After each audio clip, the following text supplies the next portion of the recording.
tardes, mi nombre es Gustavo Hernández, estoy aquí con el doctor Alejandro Pacheco Durán. ¿Qué tal, doctor? ¿Cómo está? ¿Cómo se encuentra? Buenas tardes, bien, gracias. Muy bien. ¿Qué tal? Muy buenas tardes, doctor. Pues bueno, a todos los que están viendo este video, voy a hacer una breve semblanza acerca del doctor, pero antes quiero comentarles que el tema central de esta entrevista son las enfermedades renales más comunes. Ese es el tema de esta entrevista que vamos a hacer al doctor Alejandro Pacheco Durán. Y pues, bueno, lo que voy a hacer rápidamente es presentar una breve semblanza acerca de la trayectoria del doctor. Bueno, en primer lugar, el doctor Alejandro Pacheco Durán, él es especialista en nefrología, él se encuentra en Vitacura, en Independencia. Esto se encuentra en Santiago de Chile. El doctor es originario de allá. Y pues bueno, doctor pues es un médico cirujano con especialidades en medicina interna y nefrología en el adulto por la Universidad de Chile. Además, pues tiene 20 años de experiencia atendiendo en su consultorio privado y en el Hospital Clínico de la Universidad de Chile. Se especializa en diálisis, Glomerulopatías. sí, insuficiencia renal, síndrome nefrítico, hipertensión, síndrome nefrótico, hematuria e infección del tracto urinario. Bueno, todos los que quieran hacer cita con el doctor o quieran contactarlo, solamente tienen que entrar a la página de topdoctors.cl, buscar el nombre completo del doctor o buscan la especialidad que tiene el doctor. Él se encuentra en Vitacura y pues pueden hacer cita de manera presencial a través de su calendario que ya tiene activado en su perfil de Top Doctors. Bueno, doctor, pues bueno, tenemos varias preguntas, en realidad van a ser 6. Y pues bueno, en primer lugar, tenemos que es una enfermedad renal, doctor.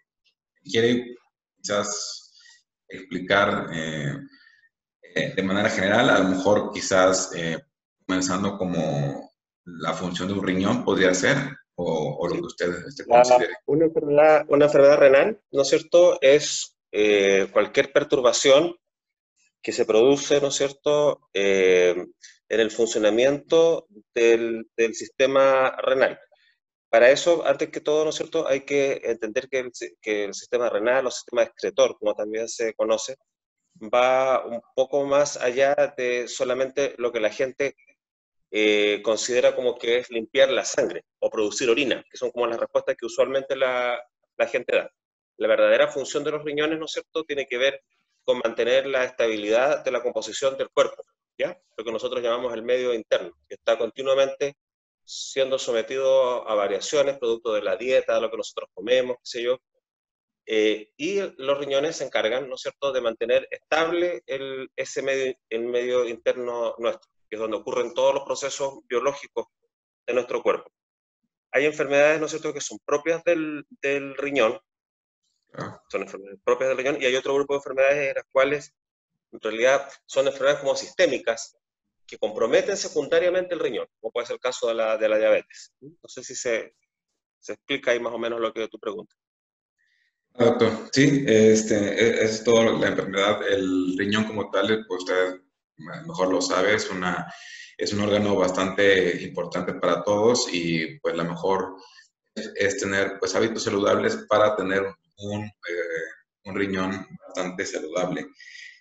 A todo esto pues tenemos, bueno, haciendo una investigación, pues sé que hay diferentes enfermedades. ¿Usted nos podría decir cuáles son estos tipos de enfermedades más comunes en el riñón? Las enfermedades más comunes del riñón, ¿no es cierto?, son, por ejemplo, la más común es aquella en la cual el riñón se compromete precisamente secundario a la diabetes, lo que se llama la nefropatía diabética, que fue lo que mencioné. Después hay un grupo de enfermedades, que son las que te costó pronunciar a ti, que son las glomerulopatías. Las glomerulopatías son enfermedades en las cuales usualmente son de causa inmunológica, y hay un compromiso del glomérulo. El glomérulo es una parte del riñón que son las unidades de filtración que tiene el riñón. Una zona extremadamente delicada, ¿no es cierto? Y cuando se enferma, Hay distintos tipos de glomerulopatías, pero todas ellas se engloban bajo ese nombre. La hipertensión arterial es otro grupo de enfermedades del riñón.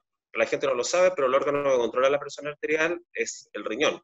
Usualmente la gente lo asocia como con el corazón, y no es así. El órgano que controla la presión arterial es el riñón. Entonces la hipertensión arterial también es una de las enfermedades más frecuentes. Después están las enfermedades que son de causa infecciosa, ¿no es cierto? Y ahí entran desde las simples infecciones urinarias, bajas, la cistitis, hasta enfermedades graves, ¿no es cierto?, infecciosas del riñón, como la espironefritis. Esas son las enfermedades, los grupos de enfermedades más frecuentes. Hay otras, sin duda que hay otras más, pero son más raras. Claro, dentro de ese grupo, bueno, dentro de todas las enfermedades también está el cáncer de riñón. Es otra enfermedad también. Lo que pasa es que el cáncer de riñón, propiamente tal, a nosotros muchas veces nos toca diagnosticarlo porque Ajá. por los exámenes que nosotros solicitamos, pero el manejo del cáncer de riñón no es parte de la nefrología, es parte de la urología. Ok. Porque el manejo de eso es quirúrgico, y la nefrología trata de enfermedades no quirúrgicas. Ok, perfecto, doctor. Y pues bueno, eso ya lo había comentado, pero bueno, usted entenderá que la gente hace el conocimiento, tiene conocimiento nada más a nivel público, el, el funcionamiento del riñón. Ya sé que ya lo comentó hace como al principio, pero no sé si podría también reiterar esta información para toda la gente que tiene poco conocimiento en esta enfermedad, bueno, digamos, en el funcionamiento del riñón. Mira,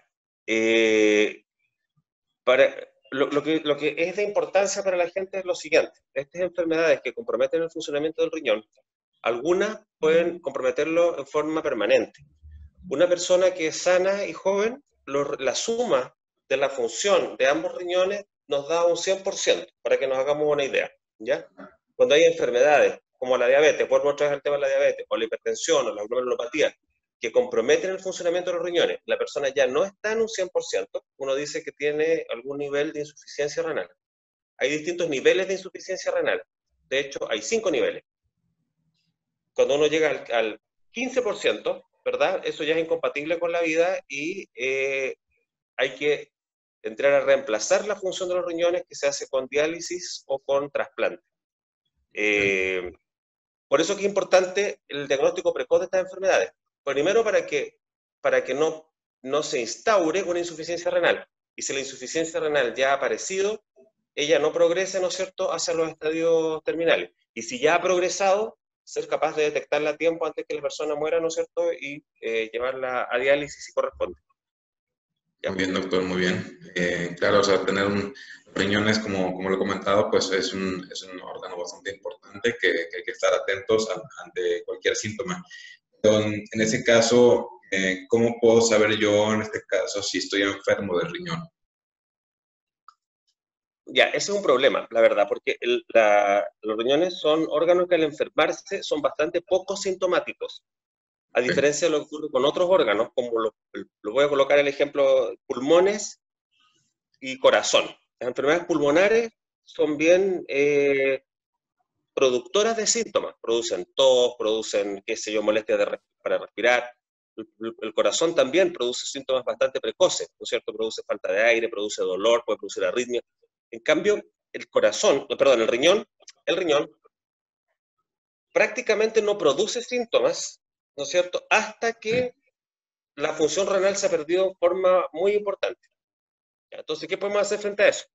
Lo primero que uno puede hacer es tomar medidas preventivas. Si uno tiene enfermedades que uno sabe que están asociadas al mal funcionamiento de los riñones, como la diabetes y la hipertensión, hay que consultar preventivamente. Y hay que hacerse chequear el funcionamiento de los riñones. Eso es una cosa. Segundo, hay algunas cosas que pueden hacer sospechar que la persona tiene una enfermedad renal. Una de ellas es la hipertensión, sobre todo cuando la hipertensión aparece precozmente en la vida, ¿cierto? No es lo mismo que una persona tiene 50 o 60 años y hipertensa, a que nos encontramos con un joven o una joven, ¿no es cierto?, que tiene 20 años de edad y está hipertensa. Eso es altamente sospechoso de que hay un problema renal. Otra cosa son los antecedentes familiares. Hay muchas enfermedades que tienen una tendencia genética bien marcada, Por lo tanto, si hay antecedentes en la familia de enfermedades renales, es importante la consulta precoz para hacer el chequeo a través de exámenes de laboratorio, porque en definitiva son los exámenes de laboratorio, el examen físico de parte del médico, son los que permiten hacer el diagnóstico de las enfermedades. Uno no espera usualmente la aparición de síntomas, porque cuando aparecen los síntomas, usualmente ya estamos un poco tarde. ¿Mm? Y sobre todo para personas que pues tienen índice de consumo de alcohol, ¿no? Las personas que tienen problemas de un consumo excesivo de este líquido. De acuerdo, pero yo creo que más peligroso que ya que estamos hablando de los hábitos, ¿no es cierto? Más peligroso que el hábito del alcohol, que probablemente está más relacionado a enfermedades hepáticas. En el caso del riñón, tiene que ver con el sobrepeso, tiene que ver con el uso de droga, ¿no es cierto? Y tiene que ver con el tabaco. Esos son factores más agresores sobre el riñón de lo que podría ser el alcohol. Claro, por supuesto, y bueno, es que ese tipo de hábitos pues nunca trae nada bueno y ahora con el tema de los riñones pues creo que vuelve indispensable que se haga un chequeo. ¿Con qué periodicidad recomienda que sea ese chequeo? ¿Sea de manera anual, se va de manera... Yo creo que ese chequeo debería hacerse por lo menos una vez al año, ¿no es cierto? Una vez al año. Y ya, a ver, supongamos que una persona se hace un chequeo, lo hace con cierta periodicidad una vez al año, no más allá de una vez cada 2 años, y permite el diagnóstico de alguna enfermedad, ahí ya será el doctor el que determinará, ¿no es cierto?, con qué periodicidad debe seguir. Diríamos que una persona sana, con buenos hábitos y todo, por lo menos una vez al año, no, o una vez cada 2 años como máximo, deberá ser la periodicidad del chequeo, yo creo. Además, en esos chequeos usualmente no es solamente la función renal lo que se chequea, sino que normalmente los médicos también aprovechamos de ver otras cosas. Si no, vemos dentro del mismo paquete, digamos, vemos cómo está, digamos, si hay diabetes, cómo está el colesterol, cómo está la función hepática, como que hacemos un resumen de varias cosas y lo renal va puesto ahí también. Claro, y sobre todo, como usted lo comentó hace rato, en ciertas edades también hay que estar atentos a cualquier, pues, estar saludable, ¿no? Del todo, para que no presenten ese tipo de enfermedades en a futuro, ¿no? Y digamos que tenemos eh, los mejores hábitos que hay para el cuidado del riñón. Pues ya hablamos que son el no consumo del alcohol, no consumo del tabaco. Que existen aparte otros tipos de hábitos que se puedan realizar para tener un hígado sano, un riñón sano, perdón. Sí. Muy importante, ¿no es cierto?, no dejarse engordar, es decir, mantener un peso que sea adecuado. La actividad física también es muy saludable. Consultar al médico precozmente cuando aparezcan anomalías, ¿no es cierto?, como las que hemos comentado. Y también hay que tener cierta precaución con algunos fármacos. Yo diría que específicamente con el uso de antiinflamatorios. El uso frecuente de antiinflamatorios, por ejemplo, ibuprofeno, diclofenaco, piroxicam, toda esa familia, también provoca daño renal. Entonces hay que tratar, no significa que no se puedan consumir, pero hay que tratar de no automedicarse y ser prudente en su consumo. ¿Mm? Muy bien, doctor, muy bien, perfecto. Bueno, en un artículo que nosotros sacamos hace poco, con motivo del Día Mundial del Riñón, aquí, bueno, mencionábamos varias enfermedades, entre ellos lo que son las infecciones renales. ¿Nos puede dar una breve reseña acerca de las infecciones renales? ¿Qué son y cómo las causa? A ver, las infecciones renales, o más bien infecciones del tracto urinario, ¿no es cierto?, son una patología también bastante frecuente, sobre todo en las mujeres, ¿no es cierto?, en las mujeres en la edad fértil, diríamos, entre los 15 y los 45, 50 años de vida. La mayoría de ellas, ¿no es cierto?, son lo que nosotros llamamos infecciones urinarias bajas, son debidas a bacterias que no son, digamos, de contacto sexual ni nada por el estilo, sino que tienen que ver básicamente por desequilibrios en la misma flora de la zona genital. Ya son las mismas bacterias de la persona las que terminan por volverse patógenas y producir la infección. y suelen ser bastante molestas, producen dolor al orinar, sensación de tener que ir al baño frecuentemente. Son bastante molestas, pero en sí son poco peligrosas. Pero la misma molestia hace que sea importante el manejo médico con exámenes para dejar el tratamiento antibiótico que corresponde. Ahora, un porcentaje de esas infecciones sube hasta el riñón y provoca una infección del riñón propiamente tal, lo que se llama una pilonefritis aguda. Eso es bastante grave, ¿verdad? Y produce un cuadro ya no tan simple como lo que hablábamos recién, sino que produce un cuadro usualmente con fiebre muy alta, con escalofríos, con dolor renal, y muchas veces culmina en la hospitalización de la paciente, y digo la paciente porque es mucho más frecuente en las mujeres que en los hombres, para el manejo. Manejo con tratamiento antibiótico usualmente a la vena, endovenoso.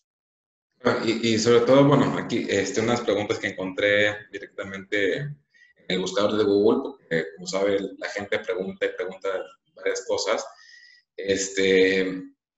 Hay gente que confunde el dolor de riñones con el dolor de espalda. Sí, es un motivo de consulta relativamente frecuente que los nefrólogos tenemos, porque en verdad ambas cosas pueden doler bien parecido. Te diría yo que básicamente el examen físico es una destreza que uno va adquiriendo como con la práctica, con los años. Uno examina a la persona y dice, no, esto no es el riñón, son los músculos de la columna, o es la región de la cadera, o es el riñón. Es una cosa que está muy esa es una de las cosas que diría yo, probablemente la que más te ayuda el examen físico, para poder discriminar entre una cosa y otra, porque a la persona muchas veces le duele muy parecido, prácticamente igual. ¿Mm? Sí, claro, y sobre todo, pues estar, siempre visitar a expertos como usted para detectar y descartar cualquier cosa y no dejarlo pasar, ¿no? Mucha Así es. gente considera que va a pasar ese tipo de dolores y pues, lo quiere dejar para después, cuando realmente a futuro pues puede ser peor si no se atiende pues a tiempo, ¿no? Bueno, continuando un poco con el tema que son las enfermedades renales más comunes, ya hablamos de las infecciones renales, pero también está lo que es los cálculos renales. Sí, los cálculos renales forman parte de una patología también frecuente, y que en este caso hace como una intersección entre la nefrología y la urología, ¿ya? La urología son como nuestros hermanos, son como la vertiente quirúrgica de lo renal. ¿Te acuerdas que delante hablábamos del cáncer renal? Muchas veces nosotros lo diagnosticamos porque aparecen los exámenes cuando estamos haciendo un estudio, o a veces el dolor en la zona renal, y hacemos el estudio, aparece el cáncer, y lo derivamos al urólogo. Bueno, aquí pasa una cosa parecida y a veces pasa al revés. O sea, a veces el urólogo, el que detecta el cálculo renal, ellos manejan el cálculo en el sentido de que operan o lo destruyen por litotripsia, ¿no es cierto?, por ondas ultrasónicas, las distintas técnicas que ellos tienen, pero nos derivan al paciente porque hay que estudiar por qué se están produciendo los cálculos. Ese estudio no lo hacen ellos, lo hacemos nosotros. Es una patología que usualmente debiera ser manejado y normalmente es manejado, ¿no es cierto?, entre las dos especialidades, haciendo como un link. Si yo descubro que el paciente tiene el cálculo todavía ahí, lo mando al urólogo para que le saque el cálculo, y el urólogo usualmente me lo manda de vuelta para que yo haga todo lo que se llama el estudio metabólico, para saber qué fue lo que está ocasionando la aparición de cálculos en esa persona. Ese estudio metabólico es mandatorio, es obligatorio a partir del segundo episodio de cólico renal. Uno puede dejar pasar el primer episodio de cólico sin hacer estudio metabólico, pero ya a partir del segundo uno tiene que hacerlo, porque en esos pacientes que empiezan a repetir, se hace cada vez más reiterativo y puede provocar una destrucción, ¿no es cierto?, del riñón. Y pues bueno, nosotros al pensar en piedras, las piedras me imagino que son como un tipo de bolitas, o ¿por qué se le puede llamar piedras en el riñón? Mira, a ver, desde el punto de vista morfológico, táctil, más se parecen a un pedazo de vidrio que una bolita. Por eso es que provocan tanto dolor, porque al ir bajando por el tracto urinario van como rompiendo la vía urinaria por dentro. No es una bolita realmente, es, como te digo, un pedazo de vidrio astillado y tiene puntas y es filoso. ¿Mm? Híjole, no, pues realmente todo lo que es Duele de pensarlo. Sí, no, sí, claro, pues, por supuesto. Y y sobre todo, pues, los hábitos que uno tiene, ¿no? Yo, por ejemplo, no sé qué tan cierto sea esto, pero pues yo consumo refresco bastante, ¿no? Y no sé si este sea un tipo de alimento, pues, que sea causante de enfermedades renales. Digo, lo he escuchado, pero no sé qué tan cierto sea, doctor. Sí, mira, tiene, más que el refresco en sí, tiene que ver con el agua. No, Los cálculos, para tener los cálculos que tiene una cierta predisposición metabólica, por eso es que es claro, necesario hacer ese estudio metabólico. Pero hay ciertos factores, además de lo metabólico, que son predisponentes, que son, por ejemplo, el tomar poca agua. Porque si tú tomas poca agua, la orina sale muy concentrada y los cálculos, que muchas veces son microcristales, se van agregando y provocan un cristal grande. Tomar harta agua es un hábito deseable porque el agua, ¿no es cierto? El exceso de agua que uno está tomando se elimina por la orina y hace que haya un flujo urinario que sea abundante. Y la orina actúa limpiando las vías urinarias por dentro. Es un efecto parecido al de las lágrimas para los ojos. Entonces, ok. nos ayudan para evitar los cálculos y también nos ayuda para evitar las infecciones, ya que estábamos hablando de infecciones. Muy bien, doctor, muy bien, muy bien. Bueno, y aquí revisando su perfil, usted habló acerca de un artículo, digo, esto la verdad es que me llamó la atención, eh, acerca de la hematuria. ¿Qué nos puede decir al respecto de la hematuria? Lo que pasa es que la hematuria es la pérdida de sangre por la orina, ¿ya? ¿Ok? Ahora, hay dos tipos de hematuria, la hematuria microscópica y la hematuria macroscópica. Microscópica porque se ve solamente al microscopio. Cuando hay menos de 300 glóbulos rojos al microscopio, ¿no es cierto? Eso es invisible a la visión normal. Es usualmente un hallazgo de un examen. Por eso es que es importante hacerse los chequeos anuales que estábamos hablando, porque puede aparecer, ¿no es cierto?, como un hallazgo. Cuando hay más de 300 glóbulos rojos, aparece ya, se hace visible a la vista humana normal. Digamos, uno ve la orina de color teñida aunque puede ir desde muy suave hasta más intenso, pero teñida de rojo. Y eso obliga a hacer un estudio para ubicar la causa de la hematuria. Ok. Porque una hematuria puede ser, por ejemplo, acompañada de dolor. Uno podría pensar en ese caso en un cálculo renal. Pero muchas Bien. veces las hematurias son silenciosas, ¿no es cierto? Y a veces pueden ser incluso no voy a decir que todas las hematuриas correspondan a eso para no asustar a la gente, pero por ejemplo, yo tengo una hematuria silenciosa que antes no existía, a mí me obliga a descartar un cáncer de vejiga o un cáncer de riñón. Puede ser la primera manifestación. Ok, Y estas ok. enfermedades, cuando se diagnostican precozmente, son de buen pronóstico. ¿Mm? Y bueno, y también, bueno, también está haciendo una pequeña investigación. Me imagino que también el color de la orina pues, también determina lo sano que uno puede estar. ¿Esto es un mito o es una Eso realidad? es un mito. Con la excepción de la sangre, que es lo que conversábamos recién, el resto de los colores está dado básicamente por metabolitos que vienen de la dieta, de lo que uno come. Por lo tanto, no tiene mayor importancia. ¿Mm? Mayor importancia. Muy bien, doctor. Pues bueno, dando pues un último de estas enfermedades, porque sé que hay varias, ¿qué nos puede decir, por ejemplo, acerca del síndrome Referente al nefrótico? síndrome nefrótico. Llamamos síndrome nefrótico cuando hay una pérdida masiva, ¿no es cierto?, de proteínas a través del riñón. Cuando se pierden proteínas a través del riñón, nosotros llamamos a eso proteinuria. Normalmente uno no pierde proteínas por el riñón, ¿verdad? Existe ¿Eh? un cierto rango permitido, que es hasta 300 miligramos en 24 horas, sobre 300 miligramos hasta 3000 miligramos en 24 horas, uno sabe que eso es patológico, pero no produce mayor daño. Uno puede hacer con relativa tranquilidad el estudio de por qué se está produciendo la pérdida de proteína. Pero sobre 3000 miligramos en 24 horas, a esa condición nosotros lo llamamos síndrome nefrótico, ¿cierto? Significa que la proteinuria, de ser una simple proteinuria, ha avanzado a un síndrome nefrótico en que la pérdida de proteínas puede provocar graves perturbaciones en el funcionamiento interno del organismo. Ahora, normalmente, como te decía, no se pierden proteínas. ¿Por qué? Porque los riñones tienen en su sistema de filtración lo que se llaman los glomérulos. Los glomérulos son unas estructuras muy pequeñitas, son microscópicas. Hay 1 millón de glomérulos en cada riñón, así que tenemos una dotación de 2 millones de glomérulos, y son unas estructuras que se parecen a un colador. En esos lugares donde se cuela, podríamos decir así, la sangre para la formación de la orina. y son retenidas en esta especie de colador los glóbulos rojos y las proteínas. De modo que cuando aparecen proteínas en la orina, significa que esta malla, ¿verdad?, que donde ocurre la filtración, donde se cuela la sangre, de alguna manera se ha roto, está enferma. Y hay enfermedades, ¿verdad?, que la están dañando y que es importante diagnosticarla. La mayor parte de estas enfermedades son de causa inmunológica y muchas veces con exámenes de sangre Muy bien. de la esfera inmunológica es posible diagnosticar la causa para darle un tratamiento específico y, y en otros casos no es posible, ¿verdad? Y en ese caso hay que tomar una biopsia del riñón.